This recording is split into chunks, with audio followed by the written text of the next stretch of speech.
Bonjour, je suis Vanessa Guillaume-Rivleg, la responsable artistique de la compagnie Atelier Mobile. Et je vais vous parler de notre futur projet, le projet OOPS, objet unique pour public spécifique. Avant, en introduction, je voudrais simplement vous expliquer les projets que nous réalisons, qui sont un petit peu atypiques. Alors, je travaille sur des projets hybrides où je mélange les arts plastiques, en créant des structures foraines en récupart, la musique, la littérature et la marionnette. Nous avons déjà deux créations, le manège des mille et une nuits, où là j'ai travaillé autour de l'univers des mille et une nuits, avec un manège assez traditionnel qui est circulaire. À l'intérieur du manège, on a un petit théâtre où j'ai 3 spectacles de courte durée où je raconte des contes des mille et une nuits. Dans le second projet, Nicolette et Aucassin, je me suis inspirée d'un conte, d'un chant de fable du XIIIe siècle, pour être vraiment plus précis, qui a été écrit par un auteur anonyme, et j'ai demandé à Laurent Contamin de réécrire le texte pour que ce soit plus accessible aux spectateurs d'aujourd'hui. Là encore, on a décidé de proposer au public une autre manière d'aborder le roman, et on a inventé un petit circuit. Les spectateurs peuvent monter sur des petites cartes, totalement fait maison, et eux aussi faire le trajet que fait Nicolette pour retrouver Aucassin, c'est-à-dire traverser la forêt, prendre la mer et arriver à Carthage. À côté du circuit, on a imaginé 2 spectacles, l'un du point de vue de Nicolette et l'autre du point de vue d'Aucassin. Ces spectacles-là se jouent dans une grande proximité du public. On a gardé la structure narrative du chant de fable avec des moments musicaux, des moments de dialogue et des moments de narration. Et c'est lors d'une résidence où on était en train d'imaginer ce qu'allait devenir Nicolette qu'on a discuté avec Philippe autour de mon souhait, de ma préoccupation du public empêché. Évidemment, je parle des enfants et des jeunes qui sont en situation de handicap, avec toute la diversité que le handicap représente. À ce moment-là, Philippe Schlinger, directeur du CREA à Kingersheim, était lui aussi en interrogation, se disait comment intégrer ces publics dans une démarche de création. Bien sûr, on peut recevoir ces jeunes au théâtre, on peut les recevoir pour des représentations de danse, de cirque. Mais l'idée là, sur Oups, c'était comment faire pour les intégrer dans un processus de création, pour les avoir à nos côtés pendant qu'on imaginait un spectacle. Il y a eu plusieurs phases de réflexion. On s'est dit, on va imaginer un spectacle, comme on l'a fait pour le manège et pour Nicolette, on va prendre un texte, et puis ils vont venir voir comment on travaille. Et en fait, à un moment, je me suis dit, moi j'ai envie d'aller un peu plus loin. Plutôt que de venir voir les jeunes et de leur dire, voilà, j'ai eu cette idée de travailler sur ce texte et puis on va imaginer quelque chose ensemble, j'avais envie, moi, de rencontrer ces jeunes d'une autre manière, d'aller à la rencontre de leur vécu, de leur imaginaire. Et donc c'est comme ça que progressivement, le projet Oups s'est mis en place. C'est une aventure qu'on va élaborer avec les jeunes. En première phase, on a une phase de récoltage d'imaginaire. Certains jeunes oralisent, d'autres non. Évidemment, pour cette phase de collectage, seront favorisées les rencontres avec les jeunes qui oralisent. Néanmoins, ce matin, on a commencé à rencontrer des jeunes. Et un jeune homme a ramené des photos. Il a découpé dans des magazines des images qui pour lui faisaient sens et qu'il avait envie de partager avec nous. Donc, là encore, dans cette première phase, les choses ne sont pas totalement figées. On peut rencontrer des jeunes qui oralisent plus ou moins à partir du moment où on trouve des manières de communiquer. Le jeune en question signait aussi, arrive à nous dire on peut faire du vélo sur les manèges que vous proposez. Donc du coup, c'était assez intéressant de voir comment la communication pouvait s'établir avec lui et avec le reste du groupe. Je rappelle, Oups, phase 1, rencontre, collectage d'imaginaire. Phase 2, on laisse reposer. Et puis on commence les plans. Donc là, on aimerait associer les jeunes du centre de rééducation pour qu'ils imaginent des plans, pour qu'ils mettent tout ça en fait par écrit de manière très concrète.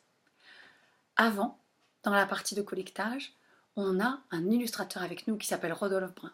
Quand les enfants expriment leur expérience, puisqu'on est beaucoup sur de la sensation, du vécu, c'est difficile d'ouvrir la porte de l'imaginaire pour ces enfants-là. Il faut qu'on se repose pour l'instant sur des moments qui ont déjà existé, des choses qu'ils ont déjà vues et qu'ils ont aimées.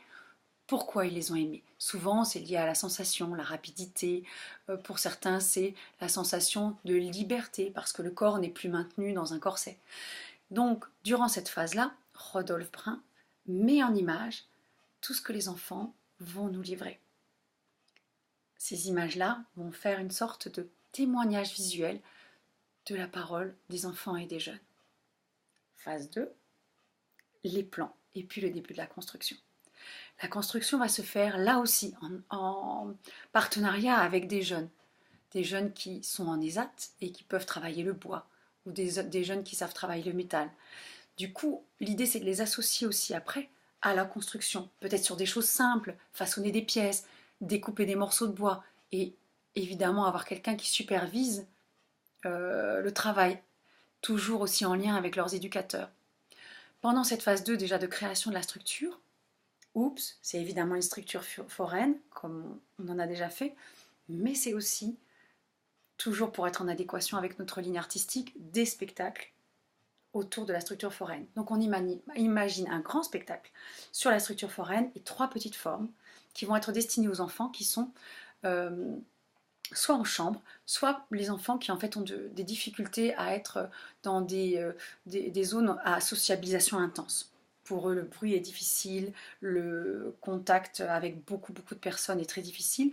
Pour ces enfants-là et pour ces jeunes-là, on va créer des petites formes qu'ils vont pouvoir recevoir dans des espaces un peu plus préservés, avec leur famille, avec les éducateurs, avec leurs amis.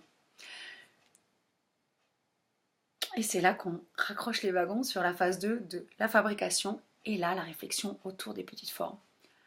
Là, dans cette réflexion autour des petites formes, j'aimerais créer des instants de choco-partage ou de choco-lecture ou comment missionner les jeunes avant qu'on arrive sur des livres qu'ils auraient aimés. Leur demander en fait de rechercher déjà, eux, quels sont les livres qui font sens pour que nous, on s'inspire aussi de ces univers-là qui sont importants pour eux. Après, on va s'attaquer au plus gros spectacle qui va devoir être travaillé autour de la structure, puisque tout le parcours de Oups, en fait, tout ce cheminement-là a pas un but, mais disons, un des moteurs de ce projet, c'est à la fois valoriser les savoir-faire des jeunes et des enfants, même si ces savoir-faire sont très simples et très petits. Ils existent néanmoins.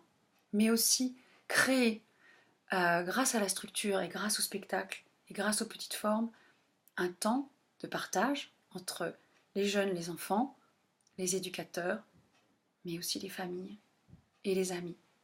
Derrière un jeune qui est en situation de handicap, il y a une famille, une fratrie, des parents, des grands-parents.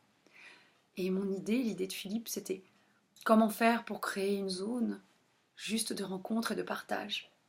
Ce matin, un petit a dit ça. Il a parlé d'un manège sur lequel il était monté à Frépertuis, qui est un manège 15. Et ce qu'il a beaucoup aimé, il a beaucoup aimé le manège, il a bien aimé faire le tour de manège sur le voiture Cars. Mais à la fin, il a conclu en disant « J'ai fait ce tour de manège avec maman. Et c'était chouette. » Et ce qui lui a plu, c'était évidemment le manège, Cars, la sensation, parce que ça allait vite, mais c'était aussi d'avoir pu faire ça avec maman. Donc, Oups, c'est une grande aventure. Évidemment, pour l'instant, on ne peut pas encore savoir exactement quelle va être la structure plastique, quels vont être les spectacles, quel va être le grand spectacle, puisqu'on va cheminer pas à pas avec les jeunes. Et donc, c'est vraiment quelque chose qu'on va co-construire ensemble. Ce matin aussi, des jeunes ont dit, nous, on a envie que vous nous donniez des missions. Et c'est ce qu'on va faire. On va essayer de garder le lien pendant les 3 années. Les jeunes vont être intégrés selon leurs possibilités, comme je l'ai dit, à différents temps de travail et d'évolution du projet. Mais l'idée, c'est que pendant 3 ans, on soit toujours en lien avec eux, soit par la correspondance, soit par l'envoi de vidéos, soit par un petit coup de fil pour dire voilà, maintenant finalement on est en tournée, on ne pourra pas venir cette semaine, mais on vous envoie une carte postale, on pense à vous. Et l'idée, voilà, c'est de créer ce lien avec ces jeunes et de montrer qu'ensemble c'est possible. Ensemble, on va pouvoir faire des choses différentes. Merci.